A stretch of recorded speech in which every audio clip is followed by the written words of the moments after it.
I'm Dana Moriello, and you're listening to This Is a Thing, the podcast where I interview entrepreneurs who started unusual businesses about how they made their wild ideas happen.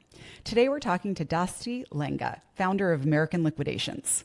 Here's the wild idea. Buy a single pallet of returned merchandise, sight unseen, resell it for a profit, and turn that one experiment into a full-blown liquidation business, buying dozens of truckloads a month from major retailers. I wanted to talk to Dasti because the story I had read about him made it sound almost too easy. He was working in private equity, bought a pallet online on a whim, flipped it for a profit, and suddenly he was building a liquidation empire. It couldn't be that simple, could it? I have to admit also that I've driven past those liquidation stores on the highway, the ones that are piled with all that random stuff, and always wondered, who does this? Where does all this stuff even come from? Stay tuned to hear about the low-stakes experiment that gave Dasti the confidence to keep going, the moment when he pushed himself to leave his day job for good, and why hiring was the key to getting his time back. Enjoy the conversation. You started your career in private equity. Tell me about that job and how you were feeling about it at the time. I work for a company called Workforce Partners, and they mainly focus on workforce housing, investing in large multifamily complexes. And my job was to underwrite the properties and present them to upper management as potential investment opportunities. And I liked it. I learned a lot of stuff from it. I learned how to model these properties and underwrite them in great depth. But it didn't feel fulfilling, and it felt boring and repetitive. It never felt like something I could do long term. It felt temporary. It never felt like that was my home. And did that match your expectations when you got into it? Did you think it would be temporary, or you thought this is the career path for me? I thought that was a career path for me. I thought, this is it. This is going to be so much fun. But it changed when COVID happened. COVID allowed us to all go back home, and working from home, I realized I would get my work done early, and then I would try to find other stuff to do. So when we get that itch, you could do anything with that itch. What is the first step that you took when you started to feel that itch that I want to do more? I started looking at my time and how much money I make. What we do from an 8-hour day, it needs to be something that we enjoy. And I just felt being in the office every day was not something I enjoyed. I liked going outside. I liked moving around and interacting with people. Yeah. And the office job just did not fit my personality. It did not fit just my long-term vision for where I wanted to be. Oh, interesting. So you're thinking not just private equity, but hey, office job is not even the thing for me. I want to get out. I want to be moving around. Exactly. So how does that narrow the possible opportunities that you look at next? Once you decide, I want to enjoy this, I want to be moving around, what are the things that you then consider? I consider what I naturally am good at, and something that I've always been good at was sales, just being able to sell anything, finding ways to sell stuff, and I've always gravitated towards sales, and it naturally happened. Everything from buying my first pallet to starting the business, it all happened very naturally. That's so interesting to hear, because when I hear buying my first pallet and happen naturally, those two don't naturally go together for me. I wouldn't even know where to begin. How did you think about, okay, I want to do something in sales, so I need something to sell. How did you get the idea that the pallet was going to be that thing? So during COVID, there was a 1985 Mercedes 500 SF that someone was selling on the street for me. And they had a sign on there that said $5,000. So I went over and knocked on the door, and I said, hey, would you take $4,000 for it? And the guy said, yeah, absolutely. So we signed the paperwork. I brought it over. Prior to that, I did some research to see what it sells for, and I was seeing comps for almost $20,000. So I cleaned it up, and within 3 days, I sold it for $15,000. So I made over 10 grand in 3 days, and that was like the biggest eye opener for me. I was like, wow, like there's real money to be made out there. Wow, that is so interesting. So that was just on a whim. You just saw this sign for this inexpensive car relative to what you could resell it for. And I can't even imagine what that must have done for your confidence when you were able to flip it and turn such a profit. Man, what else could you do? Yeah, it was a big realization I'm like, hey, I'm spending all this time working my regular job and seeing the possibility of what you can make if you just look for stuff to sell or just in sales in general. Yeah. It could significantly surpass anything else I was doing at the time. Oh, so you flip this car. So then is the next thought, let me flip something else. And how do you pick what that is? What is the next thing that you choose to resell? I started going to the flea markets. I started going to the thrift stores. I was buying like camera lenses, like older camera lenses, collectibles, antiques, and I was flipping them on eBay. And that's when I started making more from eBay and reselling locally, even on Facebook Marketplace with what I was finding. And it was just finding more stuff to sell. And that was my first go ahead at trying to increase my inventory. That sounds like a big leap from picking up some cameras at the flea market to an entire pallet and reselling that. How do you then think about that next step you might take? Winter started coming closer. It was December. The flea markets closed down till spring. I exhausted most of the stuff I was finding at the nearby flea markets, so I was running out of stuff to sell. So I was like, hey, let me look at liquidation. Let me look into stuff I could find, whatever else I could sell. So I went on the internet, did some searching, and I stumbled upon liquidation pallets. Tell us more about what those are. So liquidation pallets are overstock or return pallets from large retailers like Amazon, Target, Walmart, and Home Depot, Lowe's. So they all have a reverse logistics side where product that didn't sell or got returned, traditionally it would go to a landfill, but now the retailers have discovered that they can extract money from it by selling that stuff to resellers like myself or other reverse logistics operators.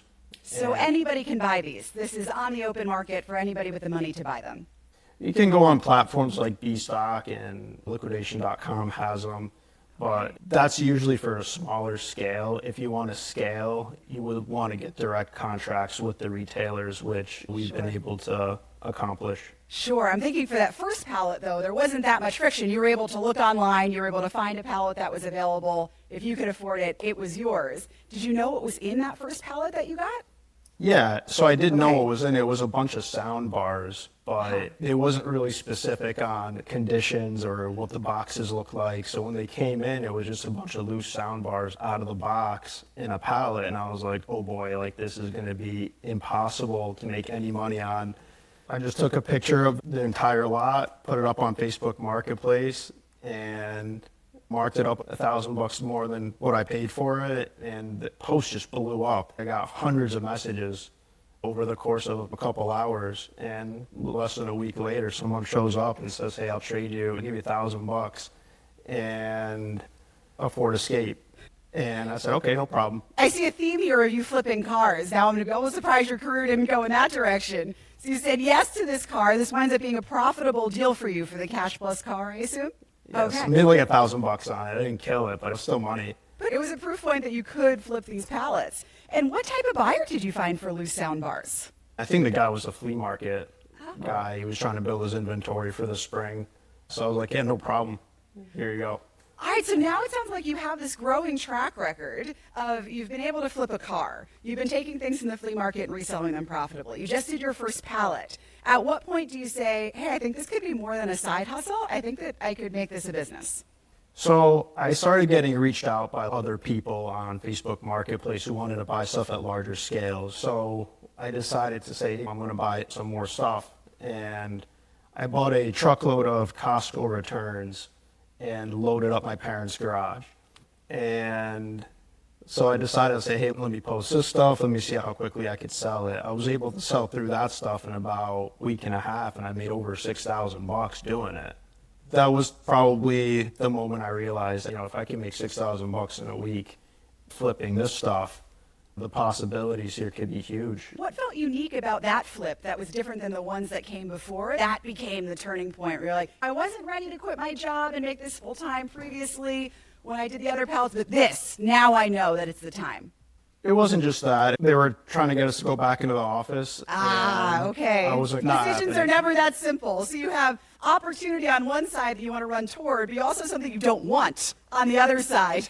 That is, it's a very time-based decision. That makes a ton of sense. I put my 2 weeks in and left. I signed a lease at a warehouse and kind of went from there. And tell me about how you're feeling then that day emotionally. I'm curious if you can put yourself back in that day when you said, I'm not just considering quitting, I'm actually going to do it. I'm going to write that email to my boss right now or whatever it is. I was feeling good. I was very confident in what I was doing. But the thing is, I was young. I lived with my parents. I didn't have bills to pay. What's the worst that could happen? I go back to zero and get another job. That's the worst that was going to happen. But then I would have sat there wondering what could have been. Another thing I realized was there was no one doing liquidation at scale in the Northeast. There was no one actually providing these services to these big box retailers. No kidding. Yeah. So it sounds like you went in with a lot of confidence, a lot of earned confidence from your experience and the skill that you had. Was there anything that was making you hesitant or holding you back, or was it all green lights? It was green lights for the most part. I felt like the biggest thing that holds you back is deciding your time. Like, I had a lot of time afterwards to just put all my focus into the business. Before, when you're working jobs, and I was in school as well. That's a lot to juggle. I can see your logic that if you can do all that and accomplish everything with 3 things on your plate, what could you do if you narrowed it down and put all your focus on one? Yeah, that was the biggest realization I had. I said, I need to put all my focus into this, no distractions, nothing. And putting my entire focus into the business is what led me to be successful. I worked 7 days a week, 12-hour days for 6 months straight. Failure was not an option. Yeah. Let's talk about what it is to be all in. So you quit your job. What do you do the very next day one of being the CEO of this new business? I quit my job. The business wasn't created yet, so I was thinking of the names. I based the names off of a solid domain name. So whatever the domain name I can get, that's 1 or 2 words, that's what I would do. So I found AmericanLiquidations.com. It was like $4,000, and I bought it.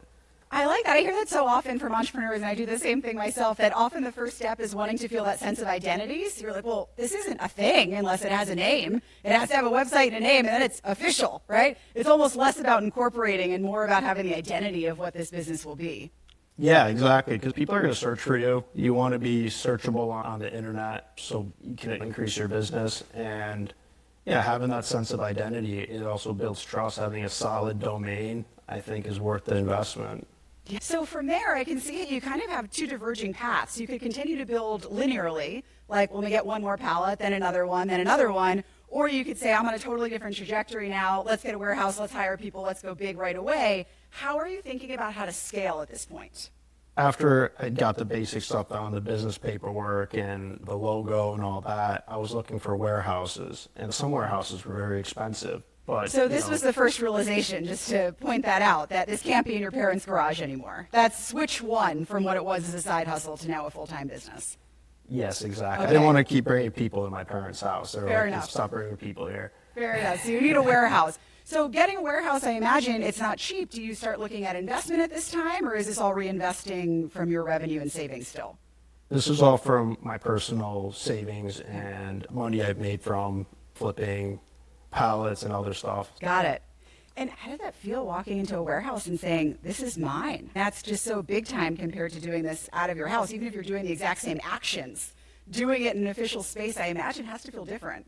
So the first warehouse I got, I ended up getting a really good deal on it. It was like $4,000 a month for like 9,000 square feet. My biggest realization was how much work it was, like having to clean that warehouse. I think my apartment's 1,500 square feet. Imagine cleaning something almost 6 times the size of that. Oh my gosh, that's the kind of thing you don't think of before you get into this. Yeah, so I was like, okay, I'm spending a lot of my time cleaning, organizing, taking out the trash. I'm like, I got to get that time back so I can focus on buying and selling. Yep. So that's when we started hiring. Who's the first person you choose to hire? What's the job description you think is most important to outsource? I ended up bringing on a partner. His name is Nick, and I sold a portion of the company to him in exchange for his time and his expertise. He was on TikTok, he was making videos, and he was going viral, so he's really good at the marketing aspects. I thought that could be very valuable to kind of getting our name out there. Oh, interesting. So you threw me for a loop there with your story, 'cause it sounded like the thing that was taking up most of your time was the cleaning of the warehouse and some of the logistical things, and then the person that you hired at a different skill set was a full partner who was helping you with marketing. How did you think about that being the right profile to bring on next, given what your needs were? We were childhood friends, so we grew up together. I knew who he was, I trusted him, and we got along. So I figured I need someone that can help me make some sales, watch the warehouse when I'm not there, can take care of customers, phone calls, stuff like that. And he ended up being the guy to help me out with all that. Yeah, it saved my time. And this is something I've kind of learned over time. There's certain things with owning a business that take up a lot of your time. Hiring people or bringing people on, you're buying your time back so you can do what you do best. And something I was trying to figure out at the time is, hey, I don't want to buy on B-Stock. I don't want to buy on liquidation.com. There's too much competition on those sites. Those bids go through the roof. I want to go direct reset to the, how do I do that? It wasn't going online and just buying it. It's going on LinkedIn and contacting the right people and sending out emails and going out to networking events. And eventually you shake the right hands and people refer you to the right people and great things happen. So that sounds like a huge transition in the business. Like, I got to get off the publicly available marketplaces. I need these deals that I can only get through relationships that are direct. What were some of the other big pivots or changes that you made as the business evolved? I'm curious how it changed from before you quit your job, what you imagined it might be, to what it has now become today. When we first started, my goal was like, hey, if I can make $50,000 a month, I'm happy. And that was my goal. That was like where I had to be. But to get there, it was a lot of, what do we need to make now in order to break even? What are monthly expenses? How much do I need to sell every day? What are my margins? And so just kind of figuring out that was the first part. In the beginning, I had a smaller vision than what I do now. But the beginning was I just needed to prove concept, become profitable, and get to that $50,000 a month in profit. Got it. So that was your goal when you started. Was that your complete set of goals, or were there other goals that you had of what you wanted your life to be like as a result of owning this business? I wasn't really thinking about my personal life. I was at home. I was dedicating my entire energy to the business. Okay. I wasn't trying to spoil myself with the money that was being made. It wasn't really my goal. I was mainly focused on, let's make sure that this thing works. Let's make sure this thing is profitable. Yep. And so that was mainly my focus. It wasn't really focused on me. I think that they're one and the same, right? Like, for me to be able to continue to run this business and not need another job, it needs to be able to cover the expenses. So I think there's kind of an overlap there. So it sounds like the goals, you were very focused. $50,000, first I have to break even, $50,000 a month. I'm in the green. I'm happy. We can go from there. Yeah, definitely being my own boss, I think, was a big thing. Controlling my time, controlling what I do. It never felt like I was working. I just got out of bed and just did what I do. I would go to the warehouse. I would buy stuff. It would come in. I'd process it or whatever we would do and resell it. I was just kind of going in my flow. I never felt like I was forced to do anything. Yes, there was a pressure from expenses, but that never really bothered me too much, especially after I started getting things down, like keeping track of finances and keeping track of how much weekly expenses do we have, and really trying to make things as black and white as possible when it comes to running the business. So you wanted to control your time, and it sounds like you were able to achieve that. You wanted the $50,000 a month. You clearly have surpassed that. Once you have gotten to those two goals, how do you update your goals? What do you think of as the next milestone that you start to reach for? The goals just kept getting bigger. The biggest goals were I want to get direct contracts with the large retailers, but that requires you to do a certain amount of revenue every year. And they also require huge deposits. So in order for you to be able to finance those deposits, you got to show very strong tax returns. So I started kind of building relationships with the banks and an accounting firm that helped make the business credible so I can be able to participate in these contracts and be able to win contracts.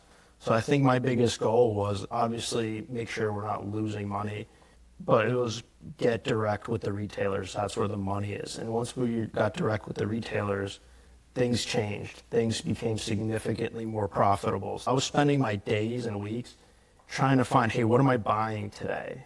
That took up a lot of time. I don't want to spend all day trying to figure out what I'm going to buy. Today, it's like the trucks just show up. I know where they're coming from because they're contracted loads. So I don't have to worry about where my product's coming from. And that's allowed me to focus more on selling, creating systems within the business that don't require my attention. Yeah. And it's becoming significantly more automated. And I could step away for a week or two and things don't break. That's a really cool example of how scale allowed you to get your time back, right? Sometimes that's counterintuitive. You think as I grow bigger, it's going to require more and more of me, but because you grew not only bigger, but in a smart way, that smart growth allowed you to actually do less as you grew larger.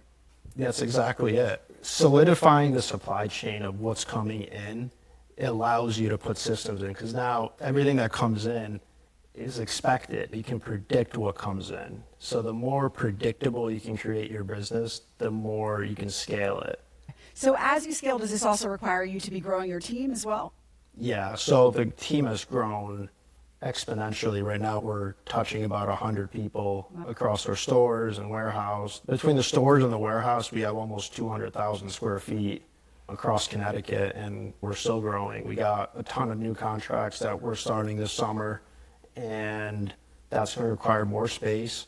We're opening up more stores. We just signed a lease in Bristol, Connecticut for another store. This is an old Big Lots that we're acquiring, and that's going to require 20 people. I have an auction house where we sell stuff by the pallet or single items in terms of auctions. There's some funky items that we get that don't really sell at the stores, like super expensive tools or large power equipment that you can't ship, or it's just very niche.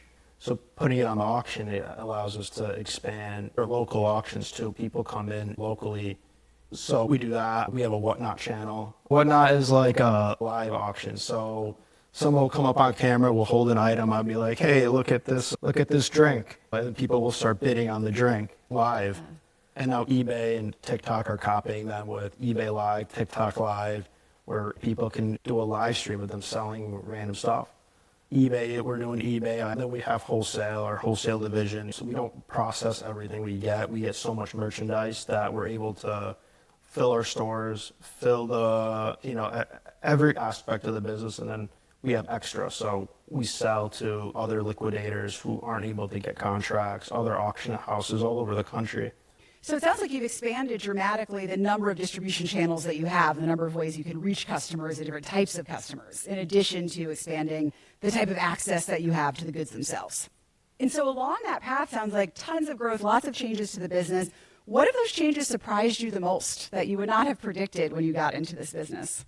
So a lot of the people that we hired in the beginning, like my first truck driver, he is now my director of my retail operations. How cool. My first warehouse employee now is my logistics manager.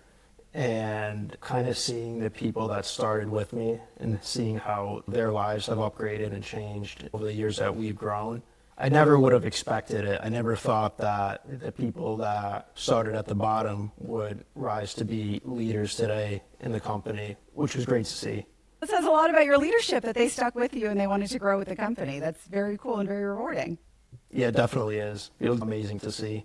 So I hear about a lot of growth. I imagine that there's no end in sight and this is going to continue. What are some of the things that are coming up next for you that you're excited about? So right now we are focused on continuing to get more contracts with the retailers and finding more alternative sources for merchandise. So it's putting more systems in place where the business can continue to be more automated, or I don't have to be here for it to run. That's always the goal. Oh, interesting. What is your goal for your personal time then? How you ideally would like to use your time if everything was automated in the way you'd like? My time right now just feels very repetitive. That's how it starts to feel once things get to a certain scale and it's like, okay, let me update these spreadsheets. Let me look at the logistics over here. Let me respond to these emails or hop on these calls. And when it starts to feel repetitive, it starts to get boring. And I'm starting to feel, I don't want to say I'm feeling bored, but it's more of, I want to focus more on creative work. So right now I'm working on another more creative project on the side called Auction AI, where I use intelligence from the different LLMs. And I'm pretty much using them and doing prompt engineering to train them how to value a pallet of goods. A lot of the time we see pallets all over the internet on Bstock or liquidation.com, and we don't really know what's in it. So I'm training the models to be able to give the users an idea on how much to bid on these items. Very cool. That sounds really exciting. Is it something you think that you would use as an internal tool, or you're thinking this could be a whole other business unit for you? So I'm already using it internally to help me make buying decisions. If my team has to put a price on a pallet that's going to a store or price a pallet that we're sending to a customer, it helps them make those decisions so they don't have to sit there asking me on how to make it, on how much to price something for. They can just take a picture and go from there. But the auction side of it comes more of, I am going to launch a larger scale auction platform where people will be able to list merchandise on a local level, and it'll be exciting. That was Dasti Llenga talking about his journey building American Liquidations. Here are my 3 favorite lessons from that conversation. 1, try a low-stakes experiment to build confidence.